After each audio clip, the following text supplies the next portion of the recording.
A cold, silent night, as though the stars have been deliberately extinguished in the sky to leave the field immersed in a solemn darkness. Gregory stands in the middle of that barren land marked by deep cracks, giving the impression that the earth itself is gasping under the weight of buried secrets. Ever since his childhood, he has heard his late father's warnings ringing in his head like a bell. Do not let your emotions drive you. Lead your life with the power of your mind. Although he was still a boy at the time, those words left a lasting impression on him that emotions are like a storm capable of uprooting him. If he doesn't anchor his feet firmly on the solid ground of reason, tonight the wind seems to carry a counter murmur, whispering mysterious sighs into his ears, reminding him of ghosts from the past that refuse to be laid to rest. Vague voices swirl around him in a circle, attempting to push him toward loss. In his right hand, he holds an old letter sealed with the crest of a family unknown to him. He runs his fingers over the faded lines and words, eroded by time and the dampness of the place. Despite the difficulty of reading the text, one sentence stands out clearly, as if time itself refused to erase it. The seed you plant without a conscious mind will yield poisonous fruits.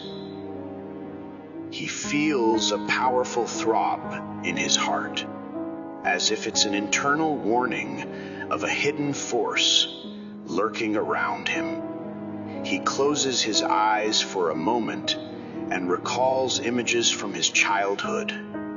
His father looking at him with a stern yet affectionate gaze, and his mother wiping his brow with a trembling hand on the night of the great storm. He wonders if tonight is reenacting the same events that occurred so many years ago, as though fate is completing its circle. He gazes into the dark sky, searching for a glimmer of light among the thick clouds, only to catch a fleeting bolt of lightning splitting the sky in a brief moment. That solitary flash highlights the worry and desire to understand etched on his face. If this letter bears a prophecy or a warning, what fate awaits those who ignore it?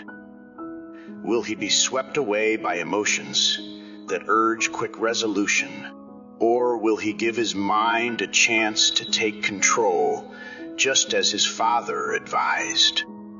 The place is so desolate that any sudden sound, like the creak of a distant door or a pebble shifting underfoot, seems like a lurking threat inching closer. Gregory feels a heavy pressure on his chest, not just from the cold air, but from the limitless possibilities looming on the horizon.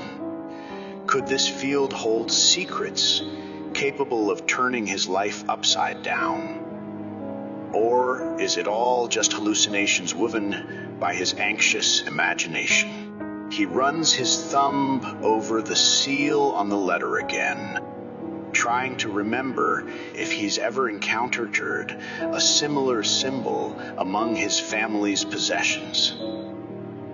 He can't recall anything specific, but a growing sense of dread tells him this night will not be ordinary.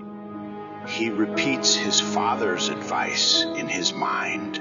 Never let your emotions overpower you. Be the leader of your thoughts, not their prisoner.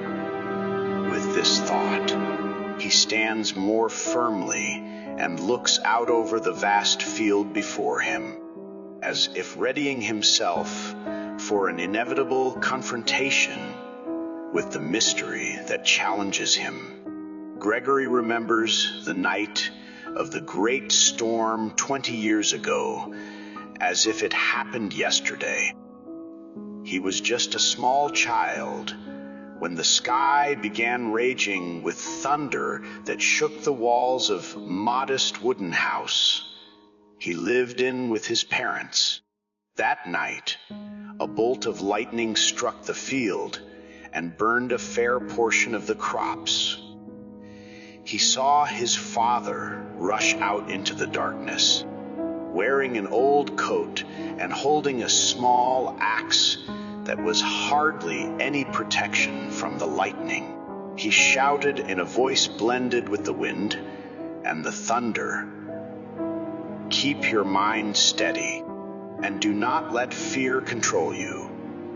In the child's imagination, the scene seemed too large to grasp. He felt he was standing on the edge of two worlds, the safe world beside his mother, who held him in her arms, and the dangerous world outside, where his father was trying to save whatever he could.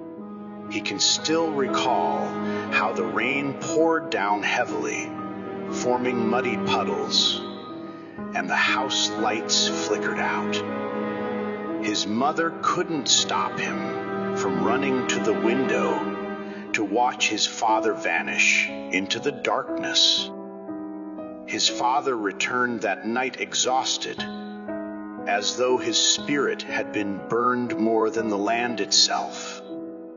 In the following days, he remained bedridden, coughing up blood, and his health deteriorated so quickly that the family had no chance to grasp what was happening. Gregory suffered, seeing the terror in his mother's eyes and the doctor's inability to do anything. A few days later, his father breathed his last, mumbling incomprehensible words, perhaps new pieces of advice, or maybe asking him not to lose the connection between reason and will. Since that tragedy, the field seemed to harbor another soul, one tortured by a past that refused to be laid to rest. Disasters struck year after year, strange diseases afflicted some crops, and a series of small, scattered fires broke out, for which no one found any logical explanation. Some farmers came by to search for causes in the soil or the climate, but left more bewildered than when they arrived. This heavy legacy remained with Gregory's family. With every step he took in the soil of the field, he would recall his mother's whispers as she wiped away his childhood tears. "Your father was the strongest man I ever knew, but he forgot to protect himself with his mind before throwing his body into the fire." Regret became a burden weighing on Gregory's conscience. He would always wonder if his father had been more balanced and less impulsive. Might he have survived that storm? Would the calamities have weighed so heavily on the field all these years? All these questions now resurface in his mind with greater force as he once again stands in a place where he feels the past has not yet buried the corpses of its sorrows. Gregory wants to banish those memories, but images of his mother shaking him on that bleak night remain vivid before his eyes. There was a silent plea in her gaze that her son stay safe, that he not get lost in a struggle like the one that ended his father's life. Even so, Gregory can't ignore the reality that the world does not grant anyone time for deep reflection, when fires break out. Perhaps his father's last words sum up a philosophy that a child at that age couldn't comprehend. Keep your mind steady, and do not let fear control you. Yes, but in the face of disasters, can the mind truly endure the overwhelming power of emotion? Now, after all these years, Gregory stands as a passerby on the same road his father once walked, with a few differences. Yet in his innermost heart, he knows the past has not completely vanished. It has become a curse hovering over this place. Anxiety wells up within him like a second storm, as though wondering, will he follow in his father's footsteps in the end? Gregory's thoughts are suddenly interrupted by a faint light at the edge of the field, prompting him to look up cautiously. He initially thinks his eyes are deceiving him, but the figure clearly moves. Approaching with hesitant steps, he discovers it's Edgar, his distant cousin he hasn't encountered in many years. Edgar stands with confident features and a penetrating gaze, revealing a man who carries within him much that remains unspoken. He offers a brief greeting, followed by a strange smile. "I heard you found that letter, didn't you?" Gregory's heart trembles, and his ears grow warm as he wonders how Edgar knew about the letter. In truth, he hasn't told anyone about it, and he's still trying to decipher it himself. He responds in a voice he struggles to keep steady. "What do you mean? What letter?" Edgar stands facing him, leaving just enough distance between them to suggest more unease than reassurance. His smile fades as he studies Gregory's face, as though weighing his thoughts before speaking. "If you're looking for wealth from this field, you must first know the limits of your mind and the limits of your heart. Your father suffered greatly because of his confusion between reason and emotion, and that was his downfall in the end." Edgar's words echo in Gregory's mind like a deep resonance touching his wounds. He feels disturbed by how much Edgar knows about his father and perhaps about Gregory's entire family. But curiosity outweighs caution in that moment. He wants to understand how Edgar got this information and why he's appearing now of all times. Edgar leans forward slightly, feigning concern. "Don't be a dreamer, Gregory. This field has swallowed generations of those who relied on their feelings. If you want to save yourself, use your mind before you make a fatal mistake." Gregory's chest fills with a mixture of confusion and a desire to stand his ground. Childhood memories surface again, recalling how he was once kind to Edgar when they were children playing in the field. Much has changed over time, and now Edgar seems a mysterious man, wearing a mocking look. Has he come to rescue Gregory, or to push him into the abyss? Does he truly hold the keys to bloody secrets? Or is he merely someone trying to seize control of the family inheritance? Gregory tries to maintain composure and answers briefly, though his voice betrays his tension. "I'm not interested in a fortune I'm not even sure exists. I just want to understand. Edgar keeps his cryptic smile, seemingly reading between the lines of Gregory's words. He falls silent for a moment, then vanishes with the gust of wind, leaving behind a light dust cloud and an eerie distance. He offers no explanation or clarification, as if he knows these words will plant in Gregory's mind the seeds of questions that will sprout later. In the moment the place darkens once more, Gregory realizes he may now be taking his first steps into a long tunnel of secrets.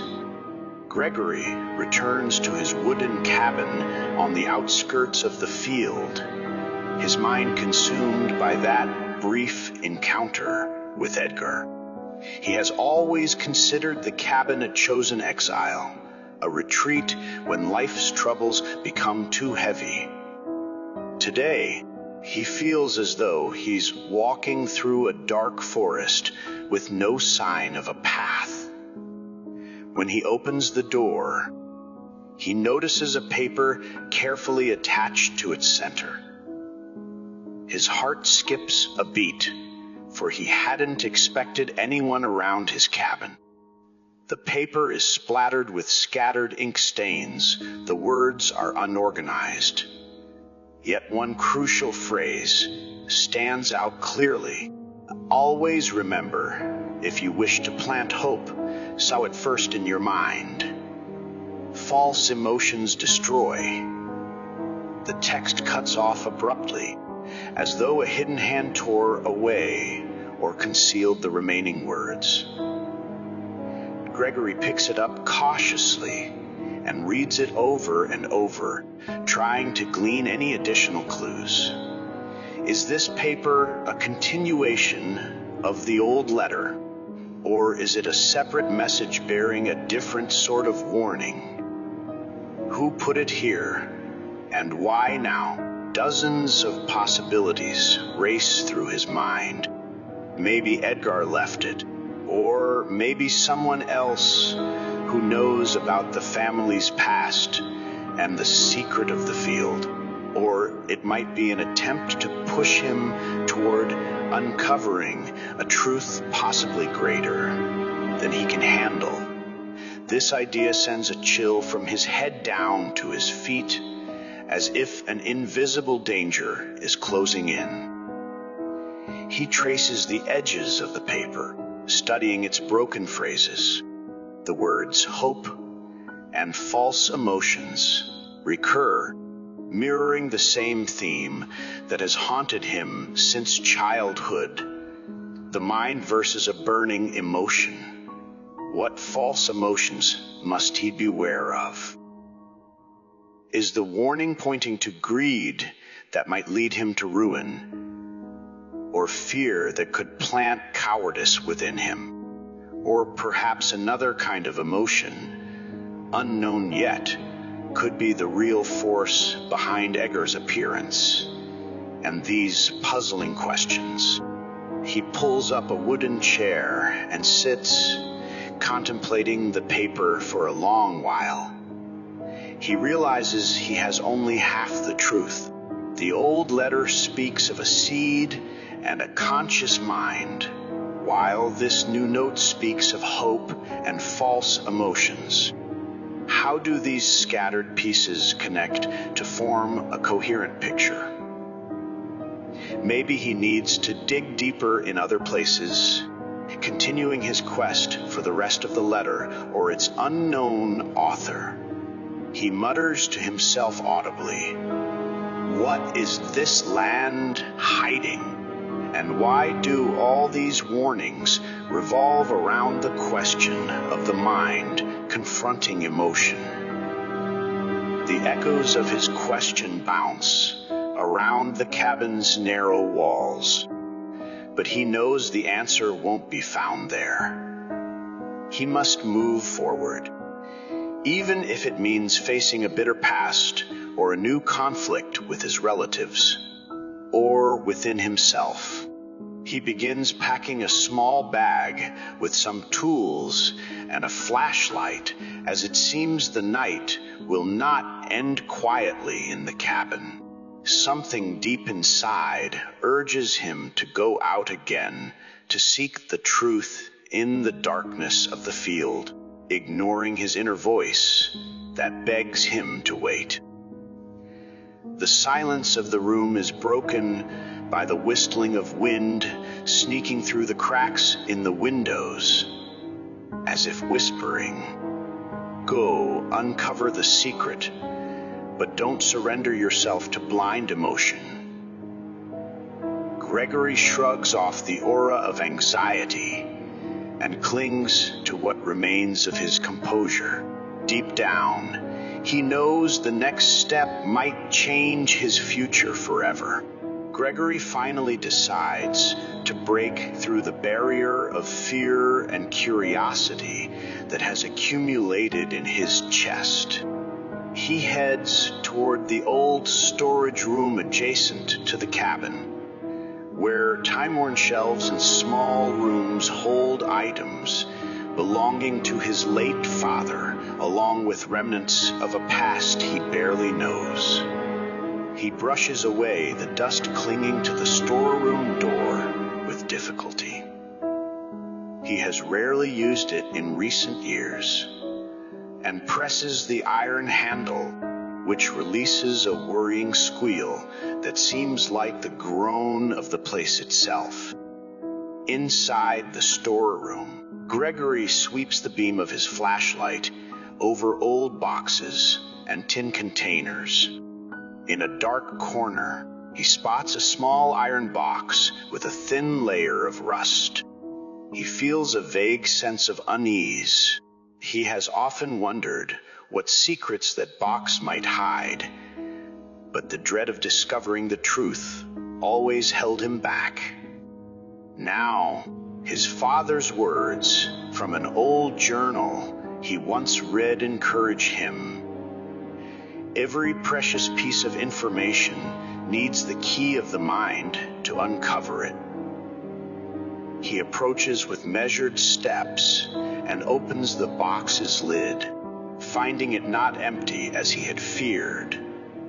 His heart pounds as he sifts through yellowed papers and faded photographs.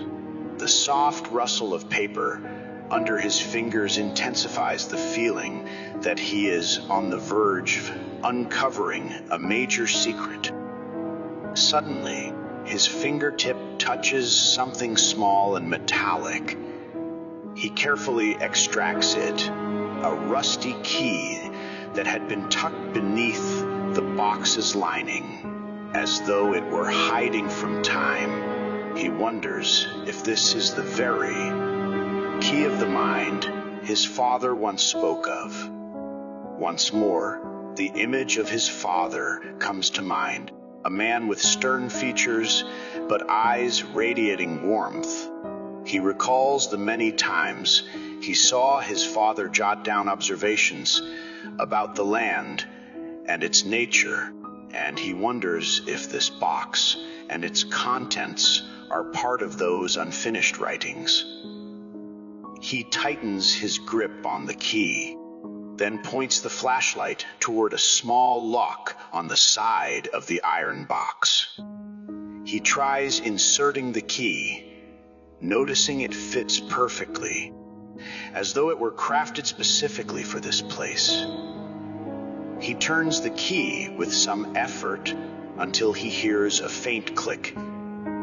He opens the box, and a musty smell of ancient, dampened papers emerges. The first thing that catches his eye is an old map of the field, marked with barely visible lines and circles indicating mysterious locations. He studies it closely, suspecting that these circles might represent something more than mere planting sites. Next to the map, he finds a notebook, its age evident from the worn-out pages. On opening the first page, he reads a familiar handwriting that leaves no doubt it's his father's. Never forget, govern your life with reason, for emotions are storms. If you surrender to them, they will sweep you away mercilessly. His soul quivers at these words, which echo the fatherly warnings and advice that have long haunted his dreams. Flipping through the subsequent pages, he finds explanations of a weak point and a power zone in the land. It appears his father believed every field harbors some hidden secret or core of energy that influences crop growth. Yet these notes go beyond mere science. The weak point might be the site of ruin or failure, while the power zone might be the source of fertility and success. Is this only a personal theory of his father's, or a tangible reality he himself experienced? A flood of questions surges through Gregory's mind with no immediate answers. Why did his father never tell him about this map and notebook? Was he afraid his son would be sucked into matters beyond rational comprehension? Or had he planned to hand Gregory the key when the time was right? Emotions swirl within him, yet he knows there be no turning back now. He must press on, determined to unravel every thread his father left behind. He closes the notebook and holds up the map, peering at the circles and strange symbols. He recognizes some of the places. He has worked there often, and he sees nothing remarkable in them. Others lie along the edges of the field, places he rarely visited. He wonders if all those spots conceal hidden secrets beneath the soil, or if they symbolize a specific approach to life's challenges. His father's voice echoes in his mind once again. Every precious piece of information needs the key of the mind to uncover it. Now he has a map, a literal key, and a notebook. He knows the road ahead teems with questions and dangers. Yet he finally feels he has grasped the end of a thread that may guide him through the tangled darkness of the past. Deep inside, he harbors hope and confusion alike. Will he find clear answers, or will he unearth a truth even darker? Will discovering the weak point and a power zone grant him salvation, or is it all just illusion and myth? He shivers as he carefully folds the map and tucks it into his pocket, as if reassuring it that the time for revelation has arrived. Perhaps his first step will be to investigate that red, marked site to learn its meaning. It could be a gateway to deliverance from heavy memories, or a doorway to yet another bottomless pit. Despite the anxiety, Gregory clings to a powerful resolve. He will not let his father's legacy vanish without first striving to understand it. After spending hours poring over the map and reflecting on his father's words, Gregory decides to embark on a quest for the red circle, which seems more significant than the others. Armed with a flashlight and a few basic tools, he heads for a neglected part of the field, a spot his feet have not touched in quite some time. Along the way, the cold wind buffets him, as though the land itself is spurning him, or perhaps warning him of what he is about to discover. When he arrives at the indicated spot, he finds himself in a dense, tangled patch of grass. The ground beneath him is tough, as if it has not felt human footsteps in years. As his flashlight beam drifts over the grass, something stony catches the light. He approaches cautiously, revealing a massive gray stone engraved with ancient Latin characters. Gregory attempts to decipher them, but his knowledge of Latin is minimal. Nonetheless, he feels a hushed reverence in the air, as if standing before an age-old tome or a monument to unknown rituals. He places his hand lightly on the stone, and immediately his whole body trembles in a wave of goosebumps. For a fleeting moment, he imagines the stone pulsing like a living creature, sending a strange resonance inside him. This startling sensation triggers a whirlwind of questions in his mind. Is it purely a manifestation of his own fear, or does this stone truly harbor some hidden energy beyond rational explanation? He retreats a step, feeling his chest tighten, as though the air around him has turned heavy. Before he can brace himself to resume his search, a mocking, familiar voice catches him off guard. "Indeed, you think you were the only one with the keys to this land." He turns to see Edgar, standing a few meters away, wearing a look that blends sarcasm with mystery. How did he track Gregory down? Was he following him from the start?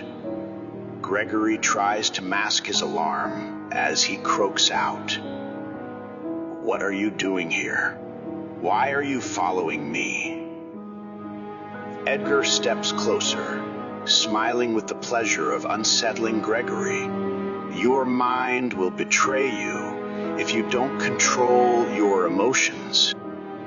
This rock is more than just a stone. It's part of the field's history, and our family's history, too." Gregory's senses flare.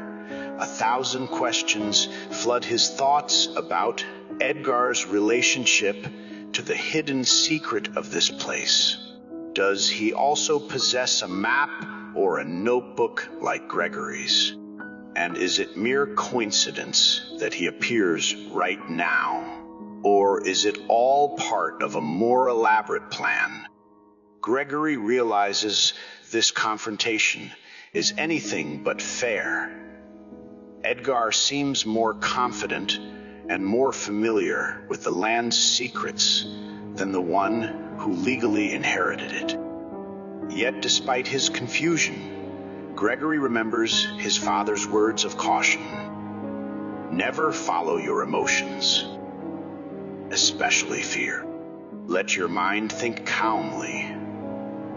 He swallows and raises the flashlight toward Edgar's face, noticing a sharp gleam in his eyes. Is it this very stone that Edgar seeks, or something else even more important? A silent inner dialogue ensues in Gregory's mind. If Edgar is indeed after the stone, maybe I can find out more about his true goals in maneuvering around the family inheritance. But can I believe a single word he says? Edgar cuts through Gregory's train of thought with a voice nearly genial. There are no secrets reserved for just one person, cousin. This land has played with our hearts and minds for ages. Gregory takes a step back, unwilling to escalate matters, but still brimming with curiosity.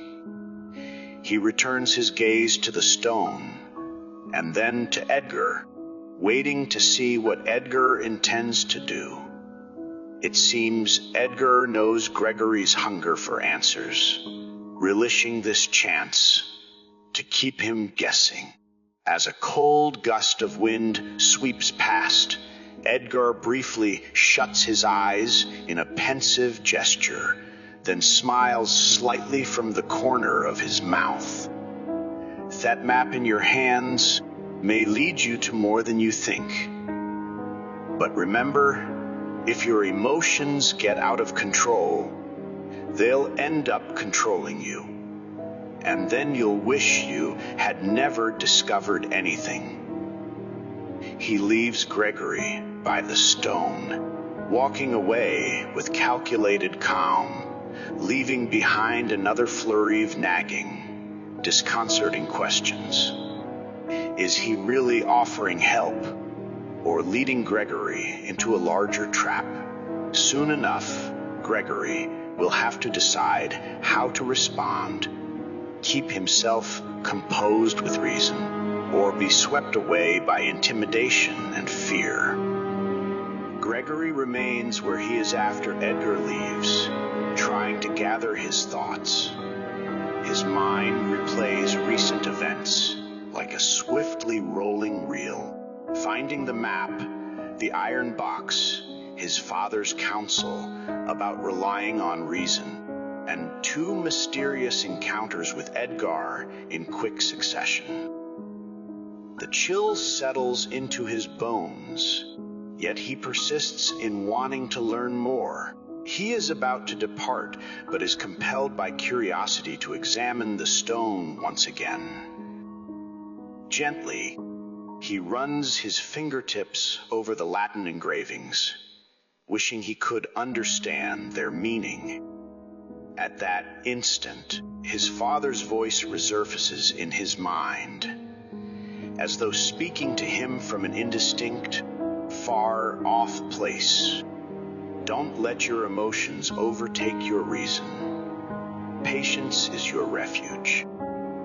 Gregory strives to apply those words immediately. He steps back slightly, inhales slowly, and studies the stone like an impartial researcher, rather than someone overruled by fear. Who knows? Perhaps there is a scientific or methodical approach to investigate this stone further. He may even need to return with specialized equipment or a scholar of ancient languages. His thoughts break off again as Edgar's earlier hint resurfaces, that a legend ties this stone to immense power, and whoever unearths the secret beneath it will gain near total control over the field.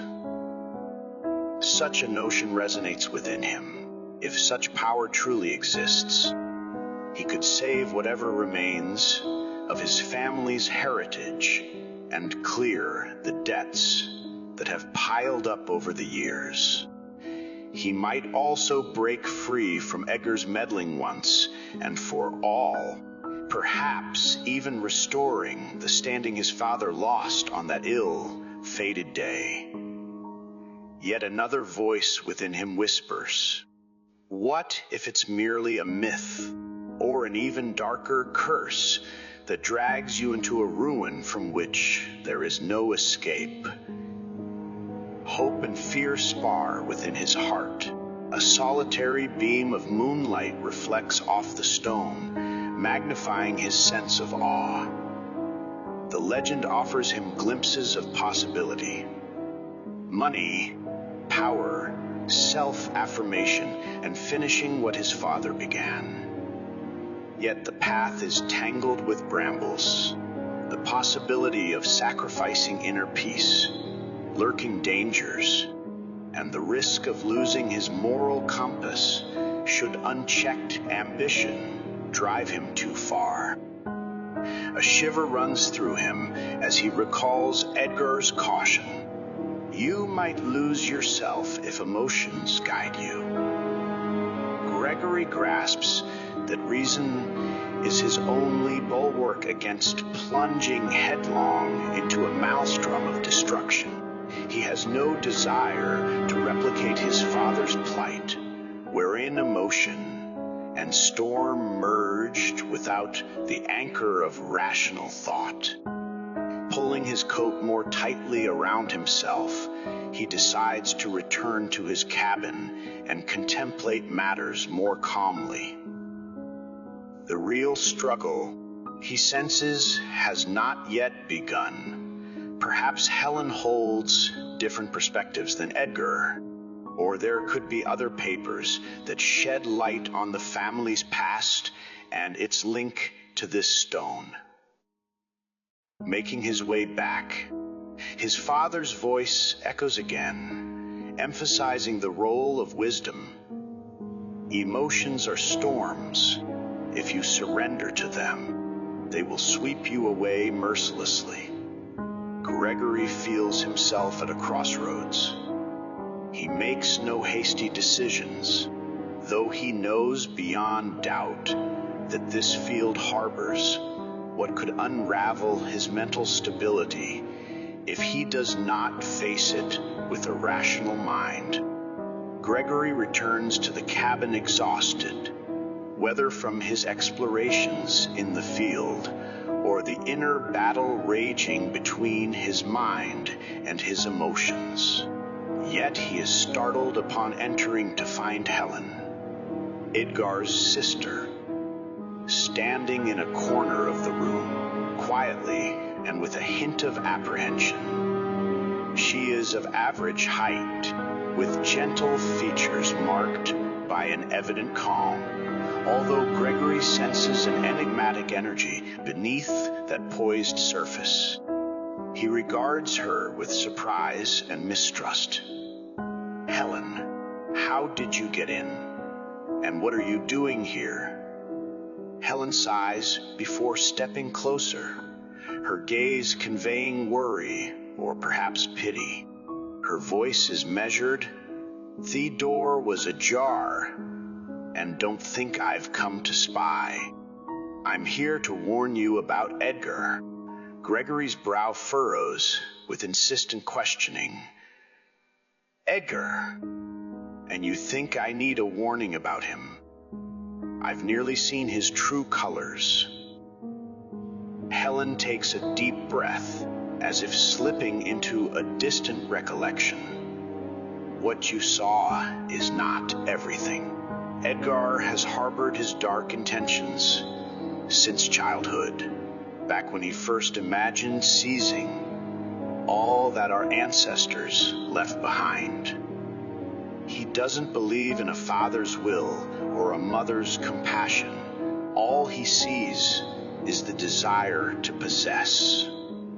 If you're not careful, you might become just another victim in his path. She tries to maintain her composure while scanning the cabin. Her gaze finally settles on a small wooden box perched on a side shelf, elegantly crafted with antique patterns. She looks at it inquisitively. Where did you get this box? It looks familiar somehow. Gregory walks over to it, muttering, "It's been in the family for some time. I only opened it a short while ago. I sense it's hiding a complex story." Helen stares at the box as though seeing it for the first time after a long absence. She approaches, brushing her trembling fingertips across its surface. Then she murmurs in a hoarse voice, stripped of confidence. It represents a major secret, one that Edgar might also know about. But you must not act hastily. Your emotions could lead you to catastrophe instead of salvation.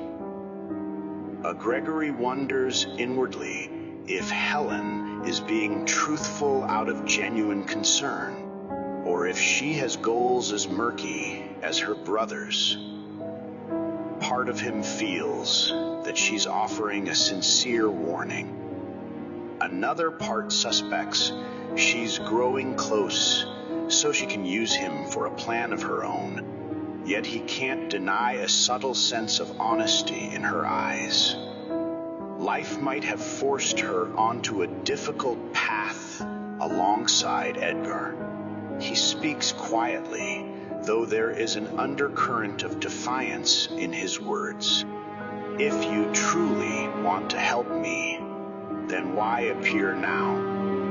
After all these years, why not tell me plainly what you know? Helen looks away toward the window, her pallid face reflecting on the glass. Softly, she replies, "Because I trust only those who prove that their reason governs their heart. When I'm sure you're different from the rest, I'll share all the details. Until then, if you truly want to protect whatever remains of your family's inheritance, don't let Edgar rope you into his mad schemes." Suddenly, a powerful gust of wind whistles outside the cabin, prompting both to jump at the sound of branches scraping together. Helen seems to hear something outside. She nods in alarm and retreats quickly toward the door, casting a final look at Gregory, her eyes bearing a cryptic message like, "Take care of yourself," and then disappears into the night's darkness. Gregory stands there in the cabin, as though he has just received an urgent warning from someone who might be sincere or might be deceiving him.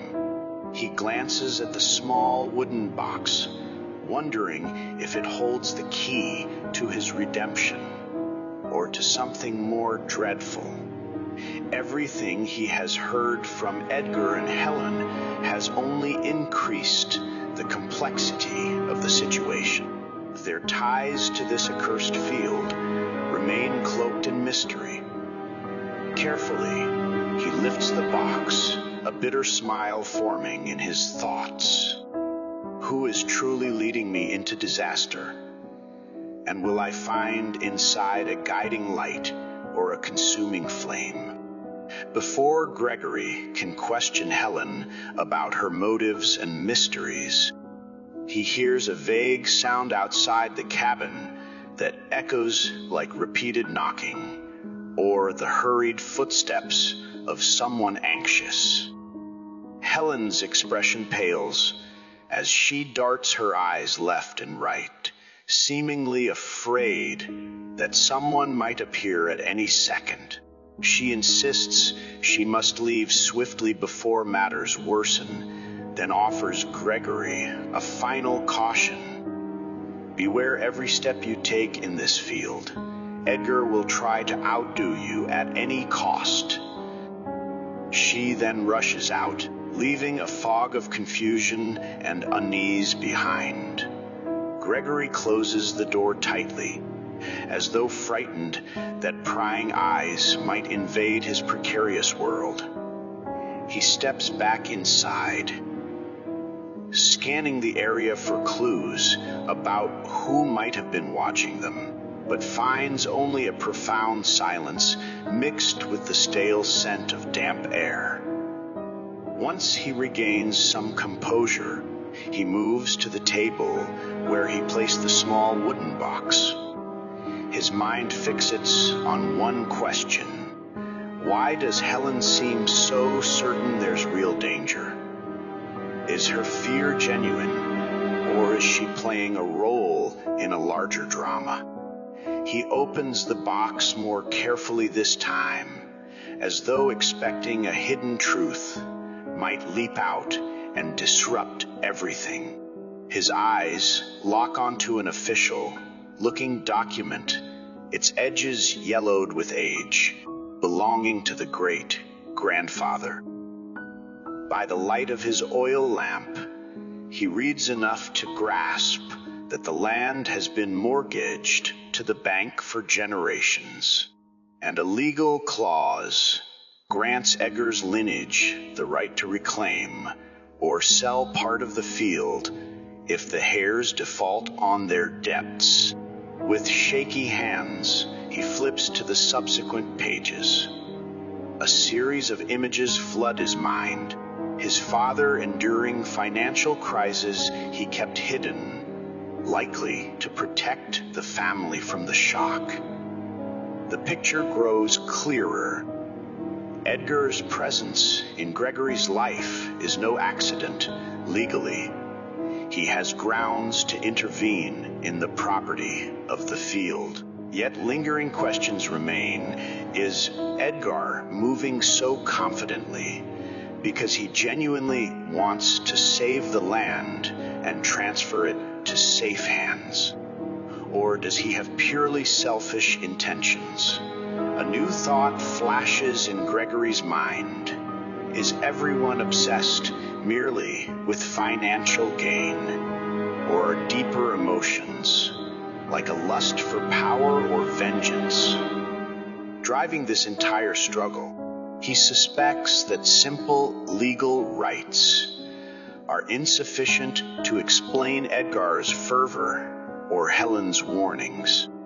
Perhaps there's a hidden treasure beneath the soil, or a legendary power that draws them all in. The same conflict Gregory had read about in his father's journal, which he had never fully grasped as a child. He rises and steps over to the window, cautiously pulling back the curtain to see if anyone still lurks outside. The darkness is unbroken. The faint rustle of trees, its only disturbance. He breathes deeply, seeming to draw calmness from the night's gloom. He now faces an even more complicated challenge. Debts and mortgages form only the tip of the iceberg, beneath which lies the chilling possibility of a far greater enigma. He weighs the need to prioritize his tasks, rescuing the field from a forced sale, uncovering Edgar's true intentions, and probing the depths of these documents for a legal loophole. Yet he can't ignore the voice inside him that whispers, "Don't let your emotions drive you to recklessness. You need your mind, now more than ever." In that moment, he grows certain that this night is a pivotal turning point. Either he remains steadfast, employing every ounce of reason and caution, or he succumbs to his impulses and loses everything. With the arrival of dawn, Gregory realizes that time is running out. He hastily dresses, eats a scant breakfast, then heads into town. The streets are nearly empty except for a few hurried passers-by, surrounded by old buildings crowded with advertisements for seasonal jobs and enticing banking solutions. But Gregory is here neither to shop nor to find work. He carries a burden burning in his chest. He wants to save the field from the upcoming auction. He arrives at a small, antiquated bank. The interior walls are somewhat cracked, and the place smells of a mixture of old paper and heavy dampness. Approaching the main office, he finds Mr. Allen, mid-aged, with inscrutable features and eyes impossible to read as friendly or hostile. Sitting at his desk, Gregory greets him, but Allen barely responds, offering only a curt hand gesture, indicating that Gregory should sit. "Listen, Mr. Gregory, I've already postponed your repayment date several times, but we can't go on like this. We have legal procedures to follow, and there's no room for more leniency." His words feel like sharp needles, pricking Gregory's spirit, but Gregory tries to remain composed and polite, hoping to persuade the bank manager to grant him more time. He explains his urgent need for money to halt the auction, detailing the difficult circumstances he inherited along with the field, appealing to the memory of his father and his family's deep-rooted right to the land. Yet Alan shakes his head with a cold regret. You have only 2 weeks to settle your loans. Otherwise, we'll be forced to seize the field and sell it at auction to recoup our losses. Quick images flood Gregory's mind. Edgar's greed, Helen's warnings, and the mystery surrounding the stone in the field. His heart sinks as he wonders if losing the field financially also means losing any chance of discovering the hidden truths. He doesn't want to give it up, not merely because it's inherited land, but because it holds a family legacy that could change the course of his life. Leaving the bank, Gregory senses a single word defines his day challenge. He faces a straightforward financial predicament. How will he gather such a large sum in 2 weeks? On top of everything else, secrets continue to emerge little by little.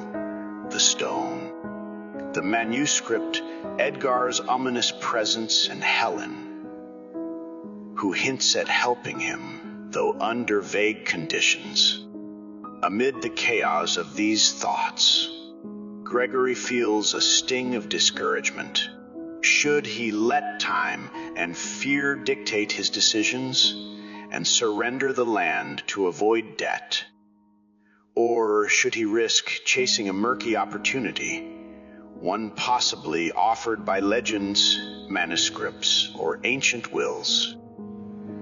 He trudges down a long street lined with dismal trees, as though walking through a dim passage toward an uncertain fate. He wants to cry out for his father's guidance, to ask him how to forge ahead. But he's confronted by the reality that the choice is his alone. A clear path stretches before him. Either plunge into a new struggle, relying on his mind, or yield to despair, letting the land and all the memories and secrets it holds slip away forever. The daylight hours pass slowly, heavy with tension. Gregory returns to the cabin late, his mind buzzing with ideas on how to raise money or find a legal loophole to stop the bank from seizing the field. The moment he steps over the threshold, he's startled to find Helen there, appearing more agitated than before. She approaches him cautiously and grasps his hand firmly, revealing her impatience. There's a way to settle the debts hidden will in the city archives, proving your absolute ownership of the field without any banking obligations. But you need further evidence buried under that old stone. Gregory's gaze flickers between hope and fear. He had been thinking along similar lines, some missing document that might void the mortgage. But he's surprised Helen is offering a concrete possibility. Is she telling the truth about the document that could nullify his debt? And why didn't she mention it sooner? He questions her with a sharp tone. How do you know about this will? Where did you get that information? Helen rubs her hands nervously. I've looked at old family records. One part revealed that there was an agreement between our great-grandfather and the bank that was never properly fulfilled. rendering the mortgage legally void. But proving that is difficult without another document that was buried with the stone. It's said to be the last thing the grandfather wrote before his death, containing confessions or legal terms that could change everything. Gregory recalls Edgar's claim that the stone holds a secret, granting immense power to whoever discovers it, and he wonders if the power Edgar refers to is merely a legal victory erasing the debt, or something far more mystical. He feels a pang of disorientation. Which side of the truth is closer to reality? Could this talk of hidden documents just be a cover for other hidden motives? He takes a deep breath, remembering what he learned from his father's experiences about the necessity of mental discipline. Use your mind. Don't merely believe your emotions. He realizes that any rash action could lead to the reckless loss of the field for good. He wonders if Helen is using him to secure her share of the inheritance or to seek revenge on Edgar. Yet he also sees a true glimmer of hope. If she's being honest, he could free himself from debt and save the field. True to his nature, he chooses self-restraint. I'll go with you to the stone, but don't expect me to be driven by emotion. If I sense any trickery, I won't hesitate to walk away. He feels a faint touch of Helen's fingertips on his hand, as if meant to reassure him or convey a tangled mix of feelings. But he doesn't smile. His mind churns, searching for any flaw in her story or hidden scheme in her gaze. He finds nothing concrete, yet his doubts remain. Perhaps he has no better option now. Time is against him. The auction approaches, and he cannot afford to dismiss a single chance to save the field. Helen leaves the cabin, and Gregory stands by the window, peering into the darkness. He knows that the next confrontation with Edgar, with the stone's secrets, and with the buried document may be the most perilous turning point in his life.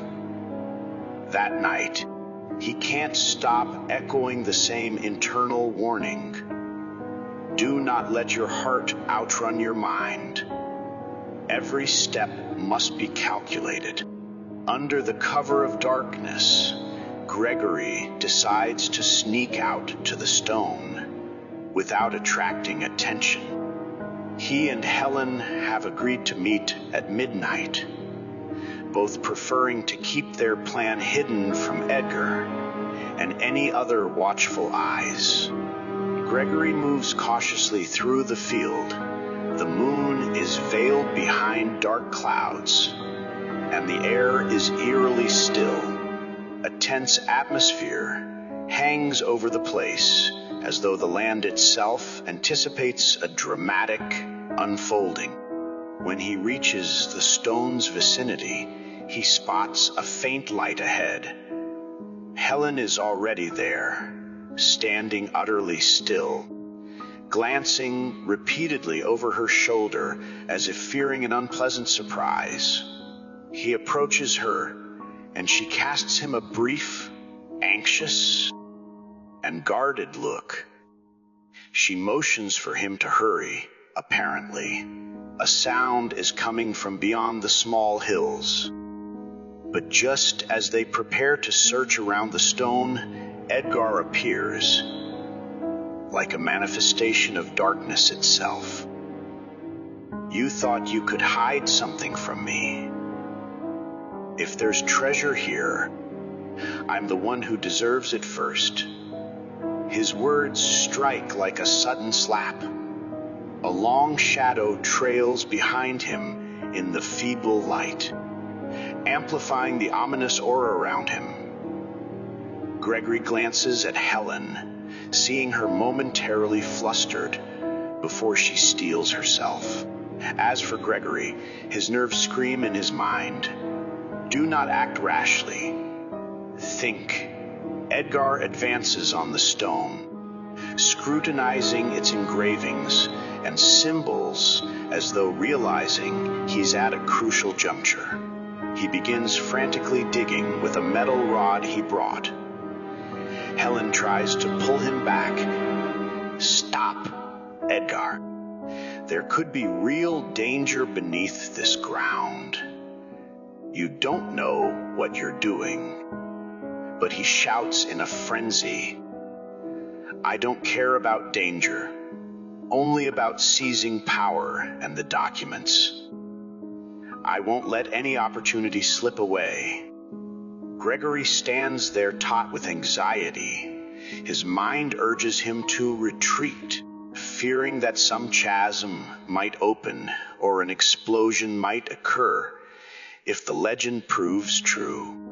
Yet he also dreads missing the one chance to nullify the mortgage and save the field. Within him, fear and ambition clash violently. He nearly decides to withdraw entirely and pin his hopes on some alternate plan. But his eyes meet Helen's, and in her gaze, he sees his own hesitation reflected back. She seems to want to reassure him or spur him into action. After a few brief moments, he's compelled to make a choice. He steadies his tension with quiet but firm words. Don't let your emotions drive you. The mind first. If there's a treasure, we must proceed carefully, or we may all lose. A cautious hush settles around them. Edgar realizes that his chaotic behavior may lead to exposure or even greater trouble. In the dim light, the three of them exchange uneasy glances. None of them wants this scene to end in catastrophe. Fear and greed swell, yet reason attempts to maintain its critical role. The tension around the stone mounts. Suddenly, they hear a thunderous noise, like an echo rising from the depths of the earth, akin to the heartbeat of a massive creature struggling to break through to the surface. The ground trembles beneath their feet, causing Edgar to recoil a few steps in alarm, staring at the cracks forming in the earth. Helen moves closer to Gregory, clutching his arm in a reflex of self-protection, whispering, "This is a sign that the stone isn't just a lifeless rock. It's guarding a secret bigger than we ever imagined." Astonishment takes hold of them all. A mix of fear and curiosity wrestles in their midst. Gregory tries to silence any thought of fully abandoning the mission. He steps toward Edgar and addresses him. "If you want wealth, don't be reckless. Let's pause and plan wisely. Open your mind before you open a door you cannot shut." For a moment, Edgar quivers as though thinking. Hesitation crosses his features. Then he collapses onto his knees, surrendering to some deep current he refuses to articulate. He exhales forcefully, as if gasping for air. Is it terror at what might emerge from the earth, or regret for his wild impulsiveness, or both? Gregory attempts to steady him so he doesn't fall further, but Edgar brushes off his hand, standing again with wavering resolve. Helen watches him with concerned eyes. She has never seen her brother so shaken. Meanwhile, the cracking noises in the ground intensify for a moment, then abruptly fade, as if whatever was steering beneath has chosen to remain silent once more. All three draw a collective breath, keenly aware that they remain in the midst of an uncertain journey. Gregory looks around, seeing only swirling emptiness in the darkness and mist, waiting on their next move. Just being here feels like walking a razor's edge. One misstep could plummet him into a fate worse than bankruptcy, perhaps bodily harm or psychological ruin. Helen presses Gregory, noting that time isn't on their side, but his mind insists on caution. He can't forget that he has only 2 weeks before the bank seizes the field. On the other hand, unraveling the stone's secret could instantly free him from debt or cast him into an inescapable pit. Once again, his intellect urges thorough deliberation, while his heart yearns to liberate the field and honor his father's memory at any cost. Under the weight of tension and grim expectations, the fissures in the ground grow deeper, but not wide enough to reveal anything definitive. It's as though the stone itself is issuing a final warning. Do not come near me without reason, or you'll all be undone. When the echo finally subsides, the three exchange anxious looks. They agree to continue digging carefully around the stone, yet each watches the other warily, fearing an unexpected move or betrayal. Slowly and methodically, they remove some soil and small rocks. Minutes drag on like hours. Only the scraping of their tools and their quickened breathing breaks the silence. Suddenly, Gregory's hand strikes a small metal box whose corners emit a faint scent of rust.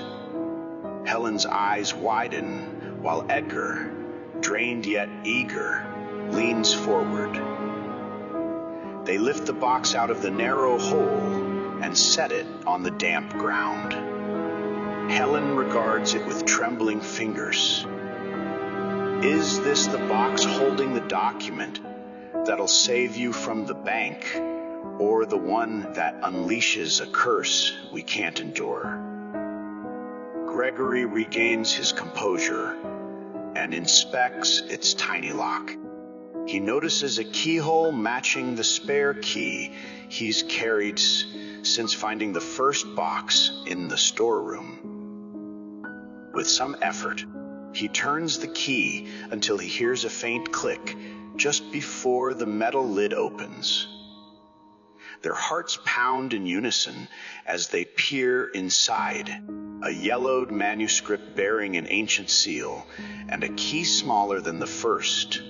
They exchange wide-eyed glances, a tense hush enveloping them. Gregory takes the manuscript, carefully unrolling it under the meager glow from Helen's flashlight. He reads aloud in a low voice, whose words nonetheless echo with sharp resonance. Beneath this earth lies a source of great power, but to those who underestimate the power of the mind, this force becomes a deadly curse. A mixture of awe and worry grips them. What power does this manuscript speak of? Is it merely an allusion to some legal capacity to erase debts? Or is it warning of a deeper, more mysterious energy? Gregory senses the warning is no mere allegory. It feels as though someone among their ancestors experienced it firsthand. Edgar, who had been so gung-ho earlier, now stands in silence, as if the words have struck him with a heavy truth. Beside the manuscript, Gregory picks up the smaller key. Is it meant for another box? A hidden door in some other corner of the field? Or just a symbol whose significance won't be easily deciphered? He studies the markings etched on its edge, noticing a resemblance to the circular carvings on the stone. Realizing there's a close connection, they begin discussing in hushed voices. Helen attempts to interpret certain notes scribbled in the manuscript's margins, while Edgar stares at the ground, seemingly lost in private calculations, their anxieties resurfacing. If there truly is a powerful, dangerous force beneath the soil, could it demand they sacrifice things more valuable than money? Each of them, in their own way, ponders what they might give or gain from harnessing that power. The atmosphere suggests they stand on the brink of yet another layer of secrets. They've made a critical discovery, but it only sparks further questions. Does the solution really lie in this mysterious power? Or is it a trap luring them toward ruin? How will they use the manuscript and the additional key? The pitfalls are many, and the guarantees are few. With each pulse of their hearts, it's as if they hear echoes of the past crying out in their minds. Use your reason. Emotion may drive you into the abyss. After retrieving the box and reading the manuscript, they're overwhelmed by a renewed dread pressing down upon them. In a trembling voice, Helen proposes they return to the cabin to study the manuscript more closely, away from unexpected dangers and prying eyes. Gregory agrees, keen to process the flood of revelations now exceeding his capacity to take them in. Edgar, on the other hand, refuses to budge from his fixation on the stone. He replies coldly, "I'll stay here. If you're both too frightened to take risks, I won't let the opportunity slip from me. This stone doesn't scare me, even if it terrifies you." Helen tries to persuade him, warning him of unpredictable consequences that could occur if he remains alone in a place already displaying strange disturbances beneath the surface. But he stubbornly shouts, "Go! I won't move from here until I learn my own truth, and the truth of this field. I deserve it more than you do." Gregory glimpses something in Edgar's eyes, perhaps madness or a fevered dream. At times, it's hard to tell the difference. This leaves Gregory torn. Should he try to help Edgar or let him face whatever fate awaits him? Ultimately, he decides not to become entangled in a direct confrontation with his cousin just now, and chooses to leave with Helen. As they walk away through the wet grass, the echo of Edgar's restless steps around the stone lingers in their ears. On the way back, Helen uncharacteristically opens up. She speaks of growing up amid an unkind household, especially under Edgar's dominance, who always demanded more rights and deemed himself superior to other relatives. She describes a childhood devoid of genuine support or affection, making her cling to the notion of freedom more than anything. She says in a choked voice, "I want to break free of these constraints, from Edgar's control and the family's hunger for dominance. I want to live in peace, away from these struggles over wealth and revenge." Gregory listens silently, feeling a certain empathy toward her story. Still, he can't silence the inner voice that wonders, is this outpouring of emotion genuine, or a ploy to build false trust and lure me into serving her own ends? He glances her way, attempting to glean any lie in her eyes, but can't decipher it. People's feelings, like the thick grass in the field, might hide something invisible to the naked eye.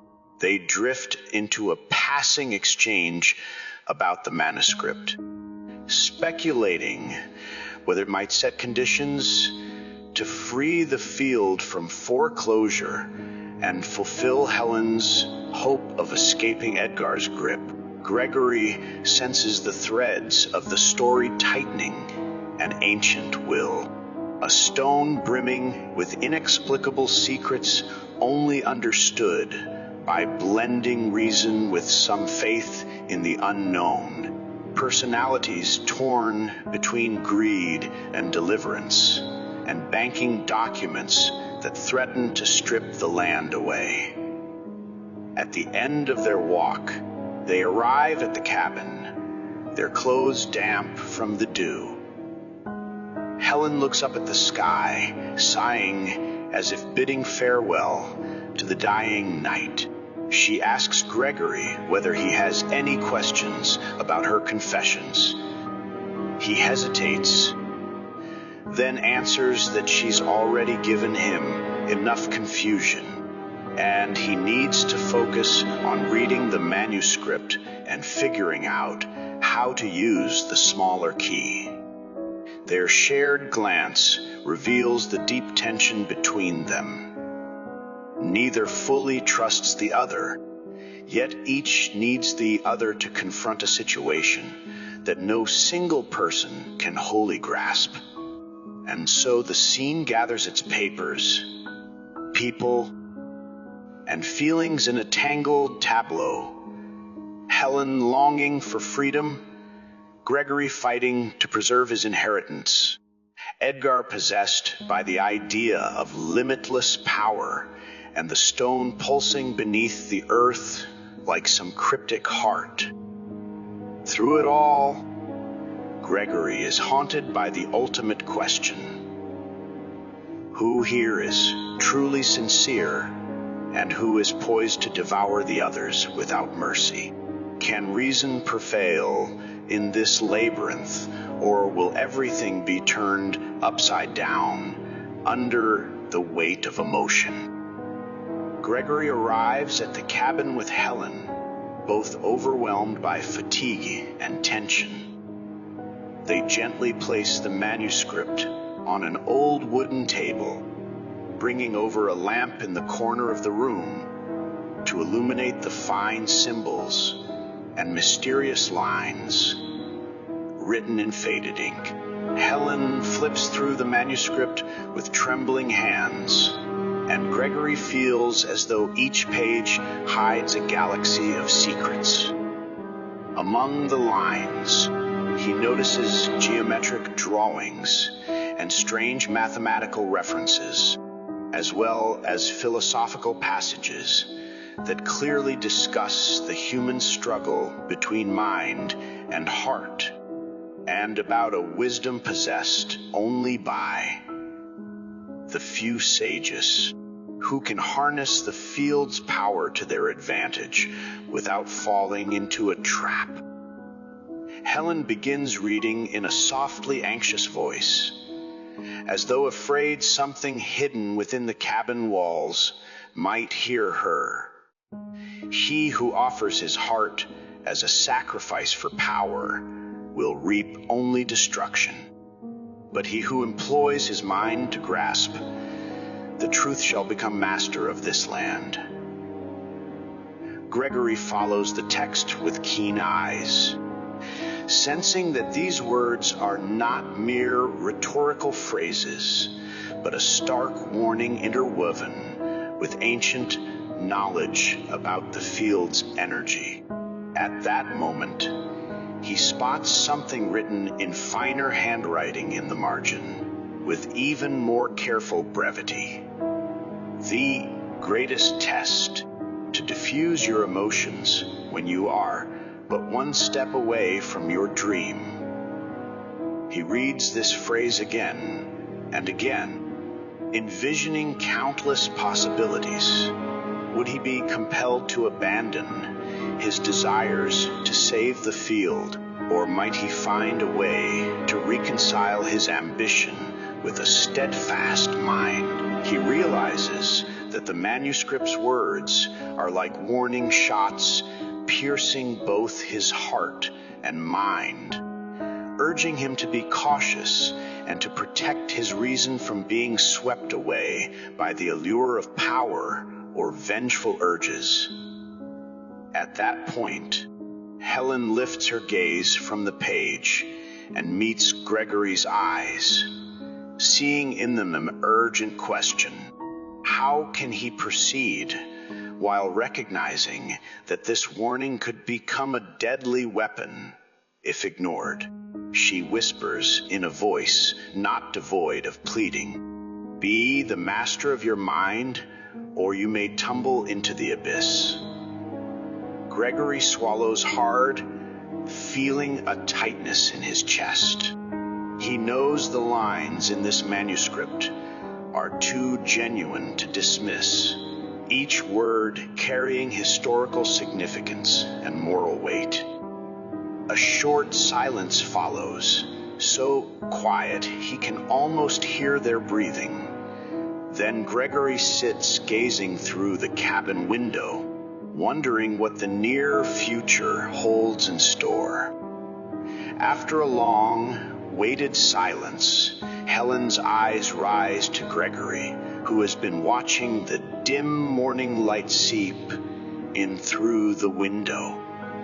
In a tremulous voice, laden with uncertainty, she asks the question that pierces the heart of his ongoing inner struggle. If you came to possess the power of this field, what would you do? Gregory turns to her slowly. There's a spark in his eyes that suggests resolve and determination. I'd free myself from debt, save my father's legacy, and ward off Edgar's threat. But I won't lose my mind, and I won't let myself sink into vengeful or greedy emotions. Helen studies his features meticulously. She finds a gaze born from within, as though he is envisioning his father, urging him to cling to calm reason. Yet, beneath the firmness in his expression, she senses another spark dancing in his eyes. Perhaps a hidden longing for power or retribution against everything that once tormented him. She cannot tell if the spark is a sign of strength or a harbinger of hidden danger. Simply possessing power can change anyone, even you. Gregory. Helen tries to weigh her words carefully. She doesn't want to discourage him, but she's also worried about what might happen if this power falls into his or Edgar's hands without restraint. She remembers the lines they just read. He who offers his heart as a sacrifice, and realizes that Gregory's inner struggle could shape the destiny of the entire field. Gregory inhales deeply, as if trying to calm a storm raging within him. He recalls his father's advice and the manuscript's words, remembering all he's endured to reach this level of complexity. Although he's convinced of the need for a rational course of action, he also knows that coming just one step closer to his dream of freeing the land might cause his emotions to break free of their restraints. He steps closer to Helen, saying, "I trust that reason is my compass, but I won't let anyone tell me how to use my power once I have it. I'm not perfect, but I'm not so ignorant as to repeat past mistakes." Helen envisions Edgar speaking impulsively of power as though it were the ultimate goal that trumps all values. She offers a slight smile tinged with caution upon seeing in Gregory both half certainty and half enigma. She knows he is unlike his cousin in many ways, yet the desire to seize control can awaken the darker side in anyone. The moment ends while Helen silently wonders, will Gregory's reason truly triumph when faced with grand promises that could transform his life? As night falls once again, Gregory feels trapped in a race against time. The bank's auction of the field draws near, and Edgar might precede him in discovering or exploiting the power for his own ends. Deciding he can't waste more time, Gregory gathers his resolve and heads into the dark beneath a moonless sky, toward the stone before dawn breaks. He intends to confront Edgar directly. Matters have reached a point where only a frank showdown can suffice. Crossing the field, his steps on the damp soil resemble the pounding of a quickened heart, sketching out a straight path. When he arrives at the stone's vicinity, he sees Edgar seated on the ground. His eyes are swollen from sleeplessness, and there are empty food containers by his side, suggesting he hasn't left since their last meeting. Approaching with caution, Gregory kneels slightly and shakes him gently. "Edgar, wake up. We need to talk." Edgar opens his eyes with difficulty, darting them about in confusion. It takes a few moments for him to realize where he is. The faint glow of a small lamp reveals Gregory's presence, and Edgar's body jolts as though regaining lost awareness. Exhaustion is etched into his features, along with a trace of agitation, as if he has just escaped a nightmare. Gregory addresses him in a calm but firm tone. "There's no point in being stubborn, Edgar. There's a document that can void the mortgage on the field, freeing me from the bank's debts. If you cooperate with us, maybe we can find a solution that's fair for everyone. But if you insist on this conflict, we'll both lose this land forever." Edgar blinks warily, then mutters in a hoarse whisper that's barely audible, "I saw you ruling the world, Gregory, but in the end, you lost your humanity. I saw blood staining the soil." His words send chills through Gregory. Were they a prophetic vision, or just the delirium of Edgar's dark obsessions? Gregory suspects Edgar is lost in a maelstrom of fear and greed, possibly foretelling outcomes shaped by an anxiety-ridden mind that longs for power. Gregory tries to grip Edgar's arm, to guide him away from this deteriorating state, but Edgar slips free, as though inhabiting another world. An uneasy silence ensues, broken only by the bitter wind rustling through the grass. Gregory wonders if he can persuade Edgar to join a rational effort to save the field, or whether these frightening visions will stop Edgar from trusting any shared plan. Regardless, Gregory knows time is running out, and when dawn comes, he'll face a new round of challenges. Morning sunlight emerges with a faint beam threading between thick clouds, revealing the features of the field more clearly. Gregory feels an intensifying pressure in his chest. He knows the few days left before the auction may vanish in a flash. Surveying his surroundings, he sees Edgar still sitting near the stone, staring vacantly, submerged in his fears or delusions. Not far off, Helen appears, running breathlessly toward them, clutching some papers and waving them in the air. She arrives gasping for breath, bending briefly before lifting the paper for Gregory to see, her face lit with evident joy. "I found the missing document in the city archives. It proves the land was only mortgaged under invalid terms. If we present this to the bank today, it'll all be over." Gregory glances at her, then at the paper, feeling a blend of relief and astonishment. Could this really be his passport out of financial catastrophe? He clasps the paper to his chest as if it were a release from a heavy burden. For a moment, tension dissolves, replaced by a sense of triumph. Then, suddenly, he remembers the stone he has worked so hard to understand. A new thought flashes.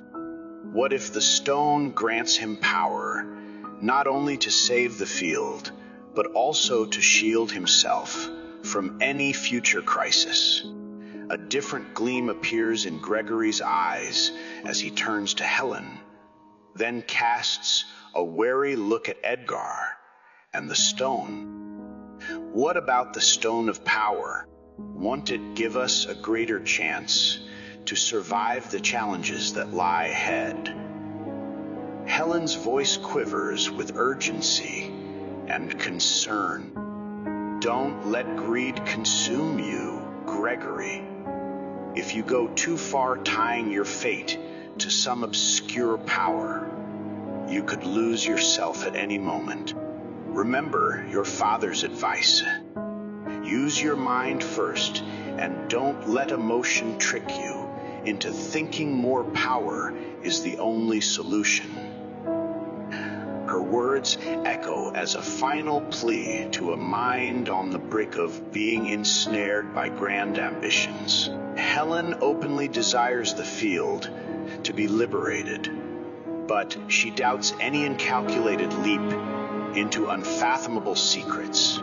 Edgar lifts his distracted gaze toward them, as though trying to follow the conversation, yet unable to join it. Torn between choosing the relatively straightforward legal document and the lure of unknown power, Gregory stands at a crucial crossroads.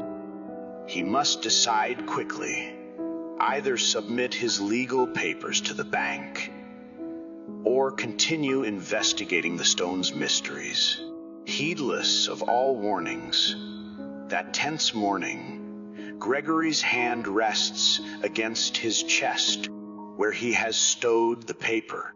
He senses it as a ticket granting him solid ground for the bank's struggle, yet it feels fragile and small compared to the enticing shimmer hinted at by the distant stone. A hush falls over the place, as though time itself has paused at a pivotal juncture.